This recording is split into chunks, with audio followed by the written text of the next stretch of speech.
So, one of the weirdest haunted houses I ever did was actually a haunted yoga studio in Costa Rica. I kid you not. I had a student, a former student, invite me to Costa Rica, and one of the things that she wanted me to do was take care of her yoga studio. She was running a hotel.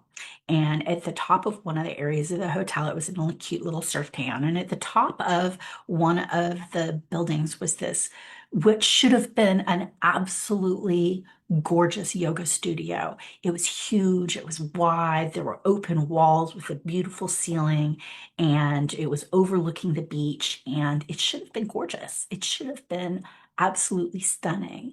But when I went up there, nobody wanted to be there. First of all, and there, she's like, "Oh, we do classes, we do this, we do that" to the clients, but people would go up and come back down. Nobody wanted to be there. And as soon as I went up there, I could tell why. It was icky.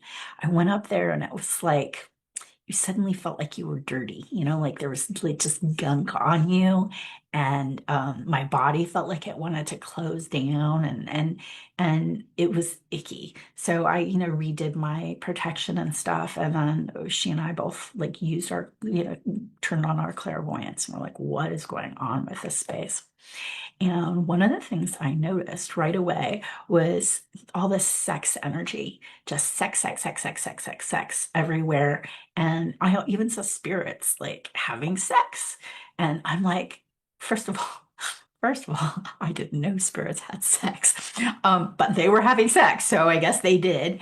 And secondly, I was like, this is the ickiest sex energy I think I've ever had, seen, felt, whatever. And she was like, oh my God, what used to happen here is the person that ran the hotel before me used to have orgies up here. And I'm like, aha.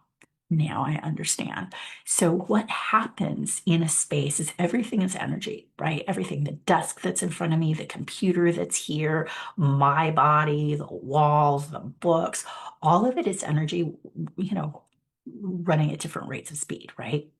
And when something happens in a place repetitively, then that energy can soak into the environment. When there's a really big bam of energy that has a lot of emotional content to it, that energy can inform the environment. So that's sex. So what had happened with this yoga studio is the orgies that this woman was throwing had seeped into the environment.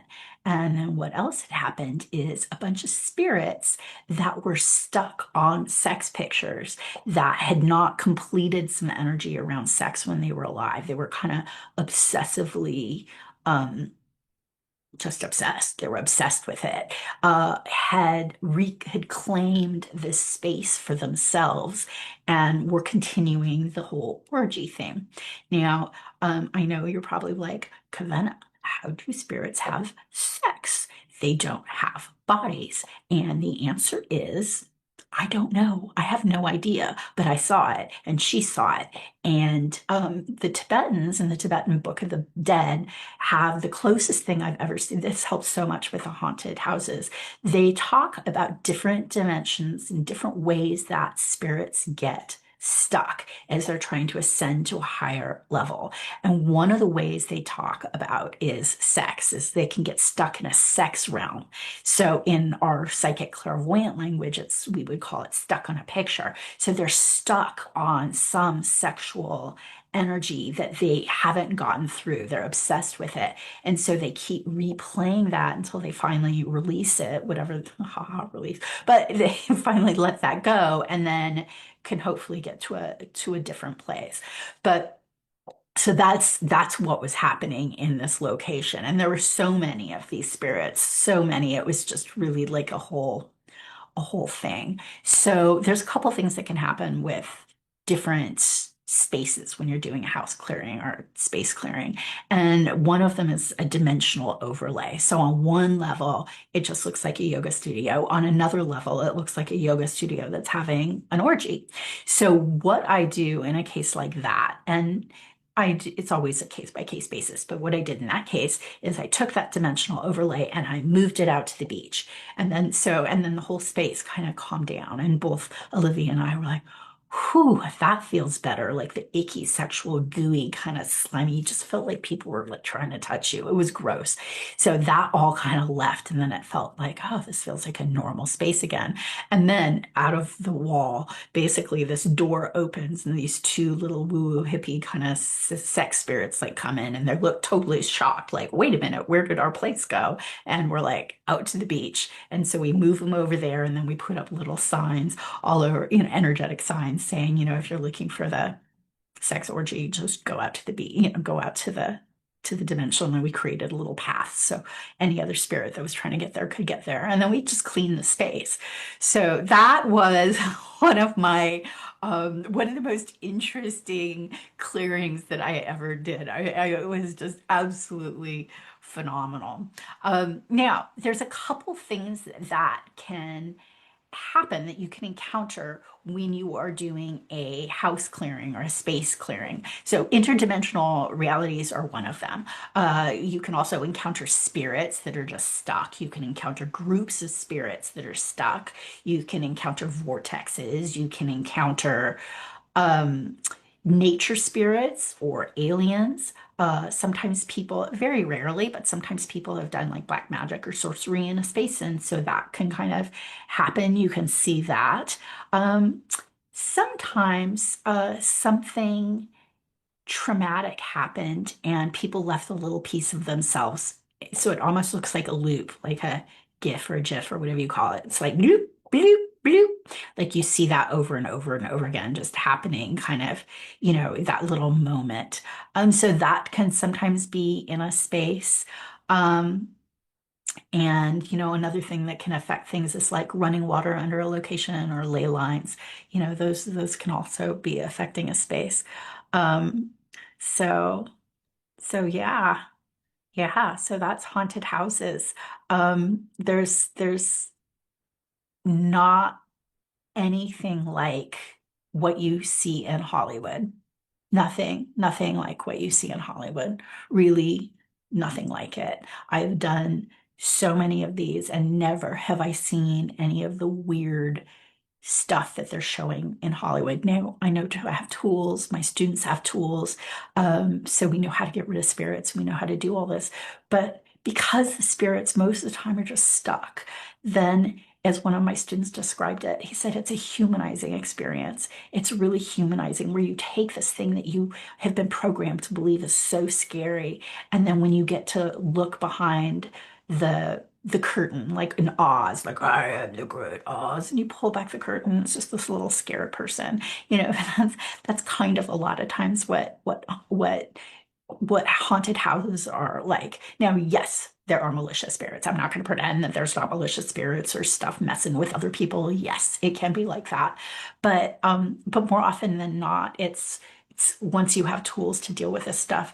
I like to tell my babies, my students, that it's more like oh, what's that movie? It's more like Monsters Inc. You know how Monsters Inc. They're like, oh, let's get together and let's scare them. Oh, we did a good job scaring them. Once you know what this stuff really is, then it comes off a lot more than that. And a lot of times, and again, that's even the malicious spirits. Most of them are not malicious. Most of them are just stuck little babies, really little people that are hurt in some way, and they're stuck. And sometimes they're legitimately like little kids, little babies. We took one. Oh, sweet little kids. We were in a basement, different group of students, and we're doing a house clearing in a basement. And there'd been the owner of the house had said that there was just a lot of noise and a lot of chaos and a lot of stuff in the basement.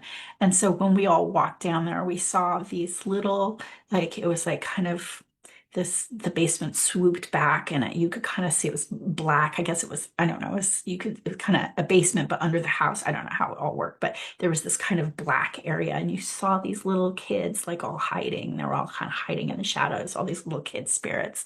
And so we had them come forward. And it was like 20 little boys, and they all had felt like they were naughty and that God wasn't going to like them. So they didn't want to go up to heaven because, they had been programmed that they were bad. And so, little kids, they weren't bad. They just probably, I don't know, something stupid, but they weren't bad. So they basically, and then they had all gathered around this male spirit who was older, I swear to God, it was like Oliver Twist, and the guy was like Fagin, and the kids were just these rowdy boys kind of in Boys Town, kind of causing problems. So me and the students gave all the boys and the man a healing. We just healed all their feelings of being bad or being worthless, or their fear that, they weren't perfect Christians, so they couldn't go up, to heaven or whatever. And usually when kids do this, when kids don't feel like they're good enough, a lot of times they're waiting for their parents, but a lot of times it's something really stupid, like, oh, I broke my toy, or oh, I went to the river when I wasn't supposed to when I died. My mom is going to get mad at me. No, your mom was not going to get mad at you. She's sad, which, anyway. So we gave the kids healings and moved them on, had God kind of attached all of them and take them to where they were supposed to go. And so the students loved it, as I think I might have said this already, but if I didn't, then I love this quote. One of my students was like, "Oh, it's so humanizing." He's a psychotherapist, and he's like, "It's so humanizing because you just really see the humanity and the stuckness that can happen when we don't take care of ourselves on a energetic and spiritual and mental and emotional level." And so, I have learned so much from doing house clearings, so much on how to not get stuck on pictures, or how to um, just the ramifications of what can happen of if you don't take care of yourself. So you see that, you're like, oh, this is what happens. That's a person who was stuck on achievement. So where in myself are these places where I'm stuck on achievement? Oh, let me clear that out. Oh, these are people that are stuck on sex pictures. Well, let me like find any sex pictures that are like controlling me, and then you kind of release that. And so, every time you heal or clear or help somebody, you can always find those elements within yourself and help clear them so that you're not ever in a sort of similar situation. So anyway, that's kind of a side note, but that in brief or in long or whatever is my story about clearing the yoga studio, the yoga orgy studio. So anyway, thank you for visiting this site. And my name is Kawena Charlot. I am the director of the Intuitive Path Academy. I teach all things psychic. I have short programs, long programs, and I also do readings and healings. If you like this content or this story or whatever, feel free to like and subscribe or ring bells or do whatever you're going to do. And thank you so much for watching the video. Bye-bye.